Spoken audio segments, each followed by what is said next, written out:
Partindo aqui então para o Smed, para mim foi quem virou a chavinha, né, dessa teoria da mutação. Não está explícito, né, mas pelo que eu entendi foi o que mais aí se deu avanços aí para a teoria da mutação constitucional, mas antes um golinho. E aí ele vai assumir o Estado aqui com uma integração espiritual, né? O Smed ele vai criar aqui uma teoria dinâmica da Constituição e vai propor uma nova formulação para a filosofia do Estado quanto à teoria do Estado. Então ele vai romper com as doutrinas dominantes do tempo da Alemanha. Por um lado, havia teorias formalistas emanadas aqui por autores como Jelinek ou por Kelsen, principalmente, né? E por outros, tinham teóricos que tinham pontos de vista realistas. E aí cita-se Weber, né? Que, no entanto, o Smed vai considerar pouco esclarecedor.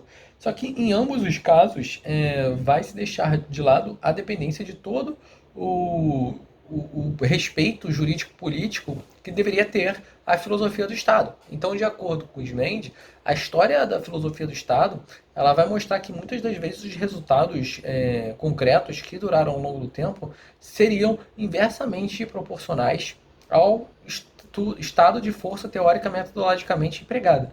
Então perceba que as pessoas se dedicaram muito, mas muito ao estudo das metodologias jurídicas e pouco se deu atenção a como a realidade estatal é inserida nesses estudos.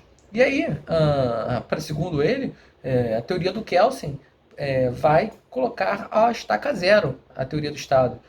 E diz com críticas ferrenhas, né, que o Kelsen destruiu tudo o que foi alcançado na filosofia do direito e não contribuiu em nada com a teoria jurídica do Estado.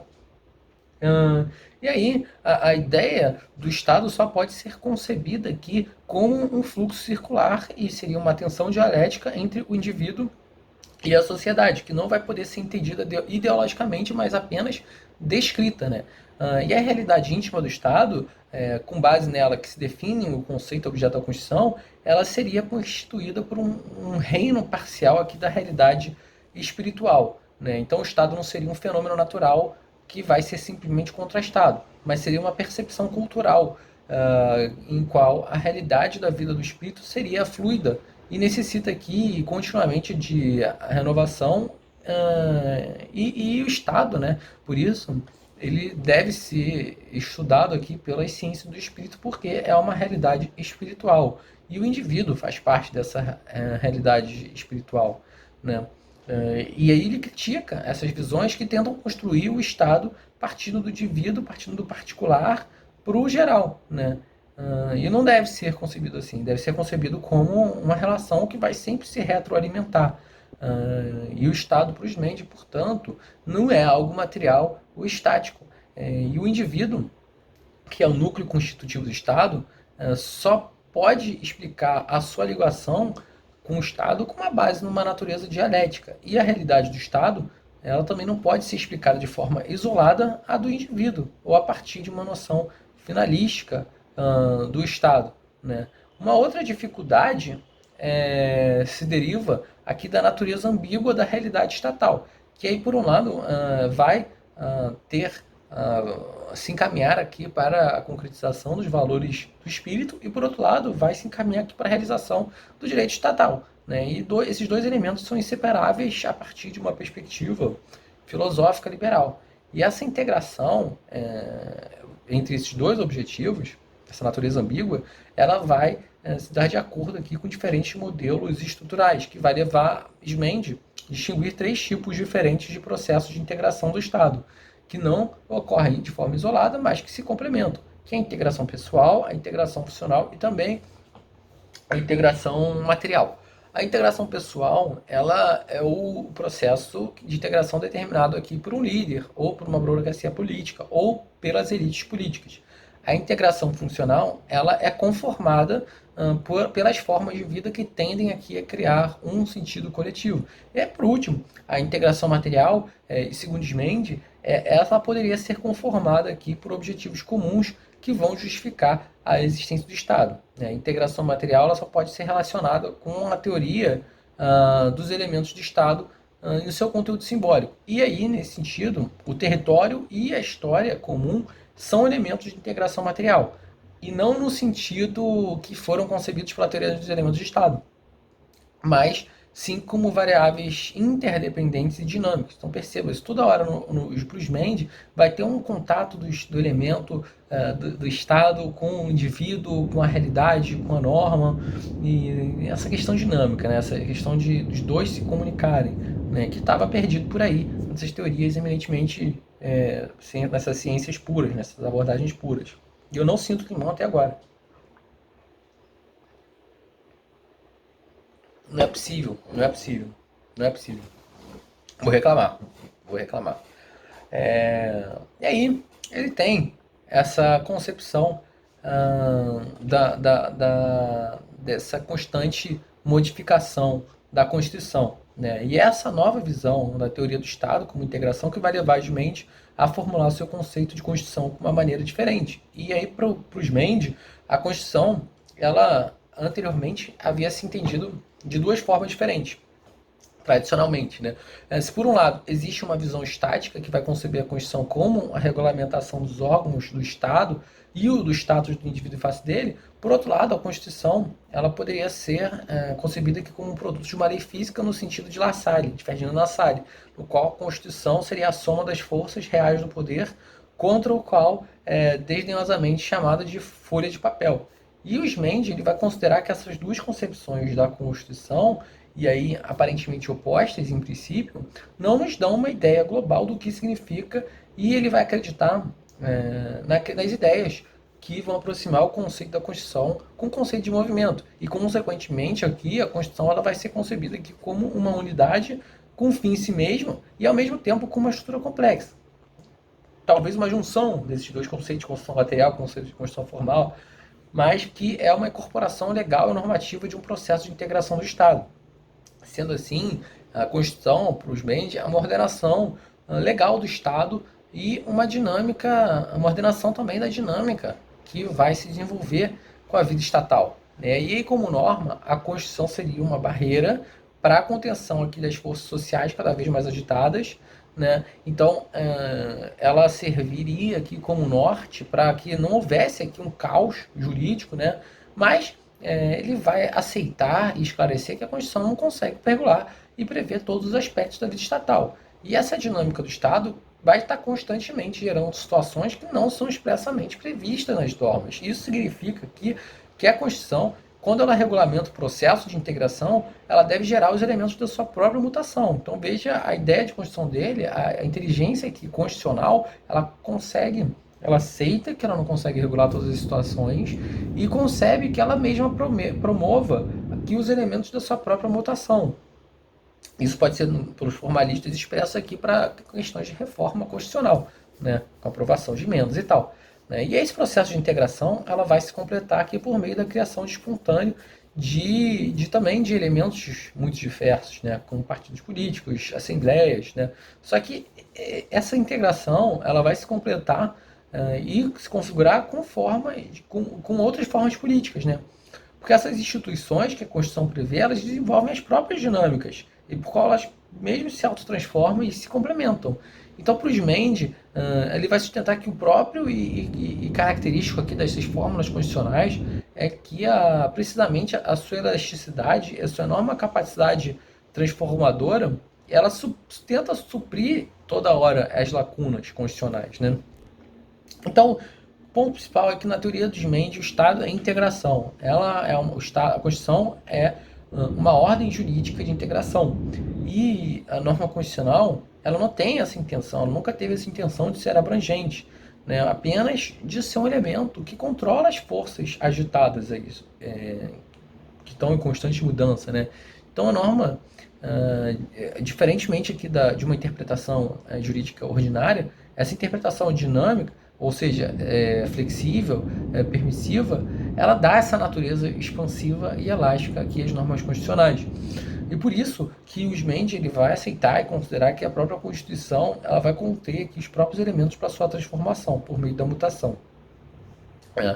Indo um passo mais além, né, ele vai falar sobre a integração, a interpretação constitucional, e vai enfatizar aqui um caráter autotransformador da Constituição, e vai destacar aqui as características que vão diferenciar o direito político do direito administrativo. E aqui cabe falar que para os Mendes, o problema central do direito político é o da totalidade do Estado, tentar abordar o Estado de todas as suas vertentes, né? Então, a partir dessa perspectiva, seria importante aqui compreender e interpretar também a Constituição no seu sentido total, no seu sentido global, e que, consequentemente, vão mirar os esforços para delimitar o conteúdo real e determinar um método a ser seguido para a interpretação correta. Então, para estabelecer aqui o escopo, o objeto aqui da Constituição, vai ser necessário primeiro determinar quais são os elementos que vão distinguir o direito político do direito administrativo. E essa distinção deve ser feita aqui de forma a desconsiderar a ideia do direito público alemão, no qual o direito político ele vai ficar aqui com a parte estática do Estado, enquanto o direito administrativo vai ficar com a parte dinâmica. Então o problema está no objeto, né? Enquanto que o direito político é um direito essencialmente integrativo, o direito administrativo seria um direito eminentemente técnico, né? A ideia fundamental aqui, que vai nortear aqui as normas do direito político, seria a própria integração, a interação integradora entre as instituições das funções do Estado, para assim vai formar aqui as relações entre as pessoas e a vida estatal em seu conjunto. E as regras aqui do direito administrativo, elas contêm a ideia da própria administração, deve ser a realização técnica e de seus objetivos específicos, que na maioria das vezes vão dizer respeito a questões de propriedade, né? A distinção aqui entre o que é direito político e o que é direito administrativo também é importante também porque uma norma jurídica ela é interpretada quando a interpretação leva em conta tudo que pertence a ela. Então, para interpretar um preceito, a gente tem que ter noção do que faz parte do conceito dessa norma. Se a gente interpretar um preceito de uma forma ruim, a gente não vai fazer justiça, né? Porque vai existir um erro relacionado ao contexto do que a norma pertence. Então é necessário delimitar bem o que é direito público e direito administrativo, direito político que é direito administrativo, né? E para os Mendes, o método formalista vai dispensar nesse ponto uma fundamentação que vai ser consistente com uma teoria de Estado baseada na ciência do espírito, de uma teoria que vai tratar a essência material concreta do seu objeto como ponto de partida para um trabalho jurídico. E assim, o direito constitucional ele é dividido aqui em um conglomerado de normas e de institutos específicos que estão incluídos aqui nos esquemas gerais, usuais, ao se estudar aqui o conteúdo de acordo com o grau do poder jurídico formal e de acordo com as obrigações formais que contém. E a partir disso vai eliminar as diferenças que existem entre as normas de distinto âmbito jurídico. Só que isso aí é para uma concepção formalista. O Mendes está a fim de outra coisa. Ele quer que o intérprete realmente considere a Constituição como um todo, do preâmbulo até o final. Ele quer que considere questões fáticas também. Com base nessa abordagem, que devem ser formuladas aqui as regras gerais de interpretação constitucional.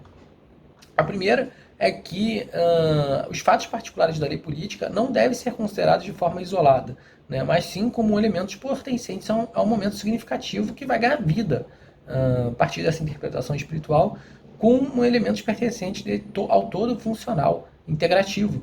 E as diversas normas de direito público, quando a gente toma elas como um todo, vão constituir um sistema de um contexto integrativo que vai dar origem aqui a um valor distintivo de cada uma delas e, portanto, uma diferença de classificação. Então, para os Mendes, dentro da Constituição vão existir normas de diferente importância, entre as quais, para ele, na visão dele, normas que expressam princípios deveriam ter a classificação, uma hierarquia mais alta. Então, para os Mendes, dentro da Constituição vão existir normas que, por exemplo, é uma questão de lei determinar se o sistema parlamentar deve ser considerado como um princípio constitucional de primeira ou segunda ordem da Constituição, né? Então, é necessário aqui estabelecer, visualizar quais são os princípios mais importantes de uma Constituição. Como é que se dá? A gente precisa ter uma interpretação conjunta da Constituição. Uma terceira abordagem, uma regra geral de interpretação, é a própria viabilidade, que é uma característica central de uma Constituição e, portanto, a possibilidade de uma mutação. E essa mutação ela pode afetar aqui tanto elementos externos à Constituição formal, mas que implicam a alteração no seu funcionamento. como, por exemplo, transformação dos partidos políticos, né? A Constituição vai lá prever questões gerais sobre partido político e a própria lei do partido político, com uma legislação específica, né, cada vez pode modificar determinado sentido da Constituição, justamente por esse grau de especificidade, né? Além disso, pode se afetar aqui a própria Constituição no sentido de modificar gradualmente as relações de classificação e peso que se estabelecem entre diferentes fatores, instituições, normas constitucionais. E esse tipo de modificação informal não estaria sujeita aqui às condições exigidas do direito consuetudinário e vai se dever à própria natureza da Constituição, né, que vai regular constantemente o sistema integrativo que vai responder à sua orientação. Em geral, então, duas ideias dominantes vão poder ser extraídas da teoria ismendiana. A primeira, a ideia do movimento, que vai partir do conceito de Constituição, e aí um elemento que deve ser levado em conta, né, quando se interpreta. E uma outra questão é a ideia de globalidade. Então, deve-se ter consciência aqui permanente de que cada elemento pertence a um todo e que só pode ser compreendido inteiramente quando se faz referência, quando se integra a globalidade que esse elemento pertence. Então, ou seja, os detalhes eles só podem ser entendidos quando se visualiza o geral. Então, não deve haver uma interpretação fragmentada de algum dispositivo constitucional. E, por fim, passo a análise para o Russell Daulin, né, que teve a orientação dos Mendes. Ele fez um trabalho que sintetizou, sistematizou e completou os sentidos dos trabalhos do Heller e dos Mendes. Né? Então, Russell, sobre a orientação dos Mendes, definiu aqui os pressupostos da mutação constitucional, e para definir essas mutações constitucionais, Russell estuda as diferentes relações que podem existir entre as normas constitucionais e a realidade. A primeira possibilidade aqui, então, consistiria em uma plena congruência entre a norma constitucional e a realidade. Ótimo, perfeito. Essa situação poderia responder a duas dinâmicas diferentes. Ou a realidade segue que é marcada pela norma, o que vai supor aqui a vigência plena, plena vigência do direito constitucional, ou a norma constitucional segue a realidade, como acontece quando a Constituição seria formalmente codificada. Os legisladores, atentos nas realidades que estão passando, vão lá e modificam a Constituição. Né? Então a norma se adequa à realidade. Essa segunda e uma segunda possibilidade vai consistir aqui numa existência entre a dissociação entre uma realidade fática e a norma constitucional. E aqui é onde mora o bicho de sete cabeças, é o cerne que vai caracterizar a mutação constitucional. Né? A mutação, então, constitucional seria definida assim com a própria incongruência entre as normas constitucionais e a realidade, e seria um fenômeno que, dadas suas características, é observável apenas em constituições que têm a previsão de uma reforma de uma forma, como eu poderia dizer, mais densa. Né? Então, de acordo com a relação entre a norma constitucional e a realidade, pode haver, segundo o Rissu, 4 formas de mutação constitucional. A mutação que venha por meio de uma prática formal do Estado que não viole a Constituição, a mutação pela impossibilidade do exercício de determinadas atribuições descritas na Constituição, a mutação constitucional por meio de uma prática constitucional contrária à Constituição e a mutação constitucional por meio de uma interpretação da Constituição. Vou tomar um gole para ter coragem de conversar sobre isso. No primeiro caso, na mutação por meio de uma prática formal do Estado que não viola a Constituição, nesse caso aqui, não se deixa de observar a norma constitucional. Mas, em vez disso, vão surgir relações jurídicas que não estão previstas ou não são regulamentadas pelas prescrições constitucionais. Então, para o Rissu, a indagação que vai se colocar é nesse pressuposto que se existem ou não alguma lacuna constitucional, né? Que seria de uma concepção formalista. E ao Rissu, ele vai partir de uma ideia ismendiana que a Constituição seria um regulamento do Estado como um todo, em vez de ser uma regulamentação de caráter geral. Então, essa noção de lacuna constitucional seria inferida a partir apenas de um conceito formalista de Constituição.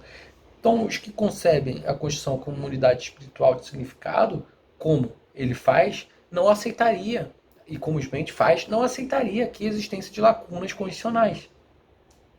Então, Então, por isso que ele vai considerar que o que se põe em manifesto aqui na teoria das lacunas constitucionais é o desespero formalista e o resultado da ignorância do conteúdo espiritual da Constituição, já que tem que se assumir aqui que não dá para prever tudo na Constituição. Então, sempre vai haver lacuna constitucional, porque não tem como prever ainda. O formalista mais ferrenho não tem como considerar isso, levar isso em conta. Então, o Rousseau ele vai considerar que as teorias das lacunas constitucionais vai carecer de algumas deficiências e critica aqui a relação que Jelinek, formalista, estabelece entre as leis constitucionais e a mutação da Constituição. Então, para Rousseau, muitos casos de mutação constitucional, por meio de uma prática que não viola a Constituição, não são pressupostos de lacunas constitucionais. E nesses casos, a mutação vai surgir devido à existência de uma nova situação jurídica que não vai corresponder ao sentido da Constituição. Por exemplo, se um determinado artigo da Constituição não é modificado, mas sim um princípio geral da Constituição resulte aqui um sistema geral de normas constitucionais. Outra forma de mutação constitucional é pela impossibilidade do exercício de determinadas atribuições descritas na Constituição. E aqui se dá pela uma relação que se tornou obsoleta, né? Uma norma que perdeu a sua validade social, que não é mais utilizada. E aí, por isso, ele defende que, não tendo mais a validade social, não existe mais, essa norma não existe mais materialmente. O que a gente poderia fazer aqui no Brasil, a lei delegada. A lei delegada, por suas inúmeras impropriedades, ela não é utilizada, pela preferência aqui, a medida provisória. Então, já que ela não é utilizada, ela perdeu a validade social e, por isso, ela não teria mais existência material, né? E sim, seria antijurídica e inconstitucional a utilização de lei delegadas para a visão de Rousseau, né? E aí, uma outra questão de mutação constitucional é por uma prática constitucional contrária à Constituição, né? E aí, para Rousseau, essa mutação pode ser causada por uma praxis estatal que estaria em clara em contradição com a letra da Constituição. E seria ao que ele chama de revisão material da Constituição, por meio de uma legislação ordinária. E aí as revisões materiais da Constituição, elas são definidas como as leis aprovadas pelo procedimento de revisão, mas que não vão modificar o teor literal da Constituição. Isso pode soar estranho, mas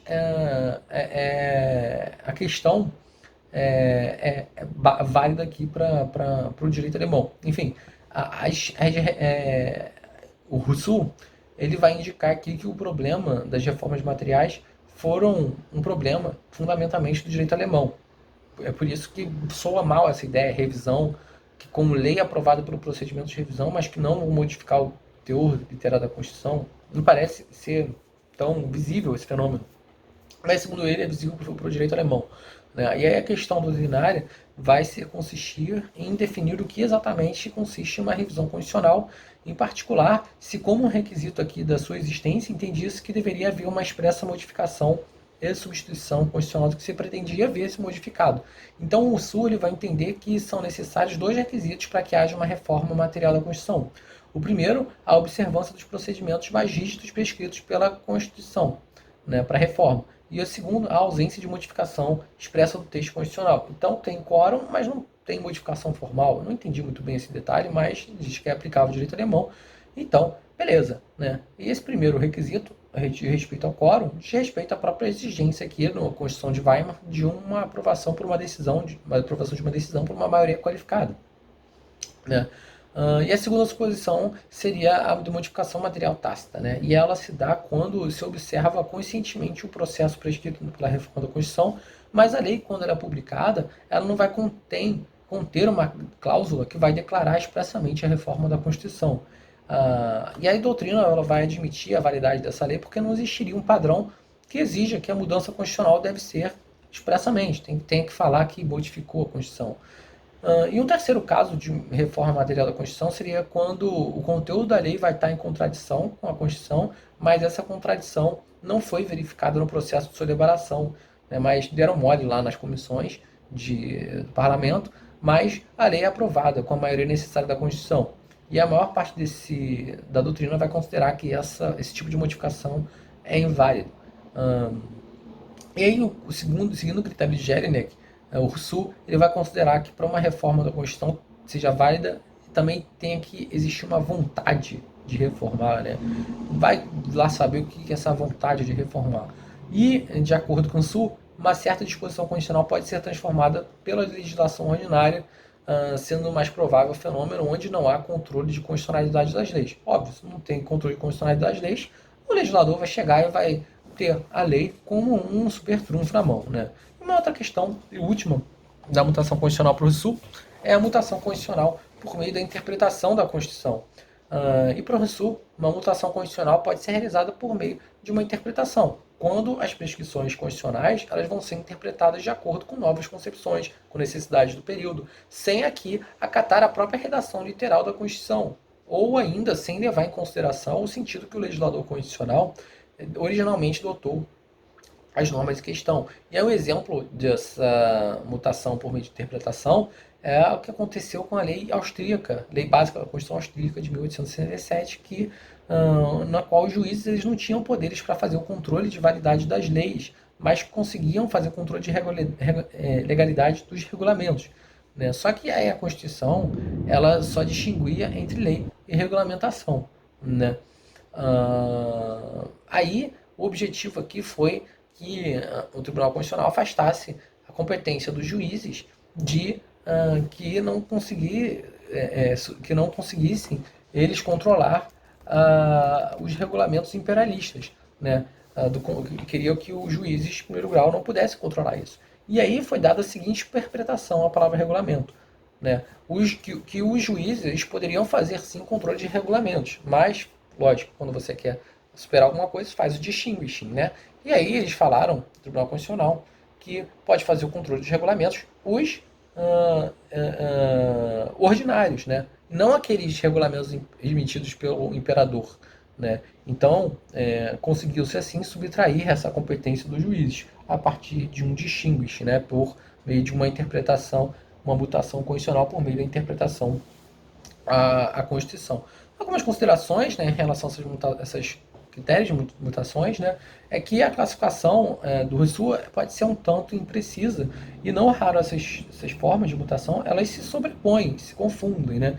Só que a grande contribuição do Rousseau foi justamente em estudar especificamente as mutações constitucionais em vez de se referir ao conceito de maneira genérica, né? E aí é necessário falar também algumas considerações sobre a justificativa para a mutação de constitucional, né? E aí, no momento que o Rousseau escreveu seu artigo, seu trabalho, houve algumas tentativas de explicar a mutação de diferentes pontos de vista. E às vezes essas tentativas consistiam aqui em importar, inclusive, conceitos de outros sistemas políticos para aplicar diretamente ao direito constitucional continental. Né? E aqui leia-se o direito constitucional continental europeu, diferente aqui do direito britânico. Né? E aí o Rousseau ele tenta refutar algumas das explicações globais dadas ao fenômeno da mutação constitucional. Quais sejam a visão das mutações constitucionais como um problema, a consideração das mutações constitucionais como uma forma de direito consuetudinário, a visão aqui das mutações constitucionais como regras convencionais e a visão aqui das mutações constitucionais como os pressupostos de fato que violariam a Constituição. Né? Então, ver aqui a mutação constitucional como um problema é característica aqui dos autores formalistas, né? E que acreditam aqui numa dissociação possível entre a realidade constitucional e a norma. Autores como Labante e Jelinek, né? Que para eles a mutação constitucional significaria aqui uma quebra de um princípio positivista no âmbito aqui das normas constitucionais. E essa concepção seria muito estreita aqui para poder compreender o fenômeno das mutações constitucionais. Para Rousseau, essas modificações constitucionais elas não deveriam gerar aqui uma crise de convicção jurídica, mas ao contrário, uma vez que elas fazem parte do conceito de Constituição, elas serviriam para garantir uma estabilidade para a Constituição. Uma outra maneira de explicar aqui as mutações constitucionais é por utilização do costume. E aí o Rousseau ele vai criticar essa pretensão de tentar redirecionar o problema da mutação para esse conceito, frequentemente utilizado aqui pela doutrina francesa, porque essa tentativa ela leva em consideração que não tem como importar isso para o direito alemão. Né? Muitas vezes a questão da consuetudinário ela se explica aqui pela transferência de categorias do direito privado para o direito público, que ocorreu aqui na doutrina positivista alemã. Só que, por um lado, em muitos dos casos, esse fenômeno da observação prolongada, que ela não acontece aqui com o tempo, né? E seria o tempo o elemento essencial para mudar o costume. E por um lado, o reconhecimento aqui do caráter consuetudinário não vai ter o mesmo efeito que o reconhecimento de uma mutação constitucional para uma instância judicial, né?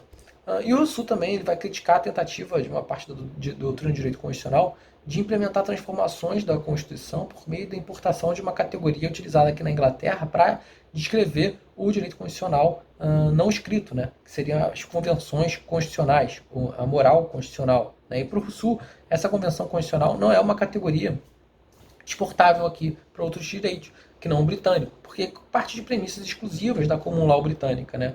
E por fim, uma outra maneira de entender as mutações constitucionais seria ver como lesivas as constituições, né? E segundo o Rousseau, esse ponto de vista, que é adotado aqui pela doutrina constitucional francesa, vê que as mutações como fatos e distorções aqui da Constituição, despojado aqui, sendo antijurídico essas mutações. E essa visão da doutrina francesa seria resultado aqui do positivismo místico de um jurispublicismo francês, em tempos de Revolução Franceses. E o Rousseau vai rejeitar essa ideia de considerar a mutação constitucional como simples pressuposto de fato, né, que seria uma violação constitucional. Ao contrário disso, assim como o Smendi, ele vai considerar um componente aqui de toda uma dinâmica constitucional. E aí, por fim, a mutação constitucional, ele passa a ser visto aqui como um elemento da Constituição. E aí, tendo examinado aqui várias explicações para a mutação na perspectiva do direito, Rousseau vai afirmar que a mutação constitucional não é uma violação à Constituição, nem uma regra convencional de simples, né? Mas é o próprio direito, né? É o direito, mesmo que não esteja de acordo com a redação da lei, literal. É direito, mesmo que não possa ser capturado ou conceituado com os conceitos de construções legais formalistas. E a sua base jurídica vai residir na singularidade valorativa do direito constitucional, que seria a necessidade política, nas demandas das manifestações da vitalidade do Estado que vai se realizar e se desenvolver. Então perceba que nessa expressão ele percebe que a mutação constitucional se dá por uma necessidade política, né? E a ideia central do Sul aqui, para entender a natureza da mutação constitucional, é a gente tentar primeiro compreender o significado e a natureza da Constituição em si mesmo, para o que se serve especialmente da teoria smediana, né? E a mutação constitucional ela deve ser entendida como um produto da unidade de significado que é o Estado e do caráter evolutivo de sua própria realidade, né? E a mutação constitucional teria uma tripla especificidade da Constituição: a incompletude e elasticidade das normas, as peculiaridades do Estado como objeto de regulamentação jurídica e a inexistência aqui de uma autoridade superior que vai garantir a sua existência, né? Se distanciando aqui do Kelsen. Parte aqui também de uma natureza dual da Constituição em sentido formal e em sentido material. E aí o Rousseau vai inferir aqui uma existência de uma dupla possibilidade de mutação constitucional. Uma mutação em sentido constitucional no sentido e uma mutação constitucional no sentido material. Uma mutação constitucional no sentido formal e uma mutação constitucional no sentido material. E aí a mutação formal ou mutação da letra da Constituição, ela vai ocorrer quando as normas positivadas aqui da Constituição, escritas, elas vão deixar de ser congruentes aqui com a realidade fática, com a situação constitucional efetiva, e aí quando houver aqui uma diferença, isso dá quando houver uma diferença no direito constitucional escrito e o efetivamente vigente. E uma modificação constitucional material vai ocorrer quando se desenvolvem relações jurídicas na realidade aqui vital do Estado que vão estar em contradição com o sistema consagrado pela Constituição. Dito isso, finalizo o estudo aqui dessas questões de modificações, trazendo esses autores que dão luz aqui à mutação constitucional e tentam traçar uma estrutura normativa para esse fenômeno que agora faz parte aqui da teoria da Constituição e não deve ser visto como algo alheio à teoria constitucional, como visavam os cientistas da teoria pura do direito.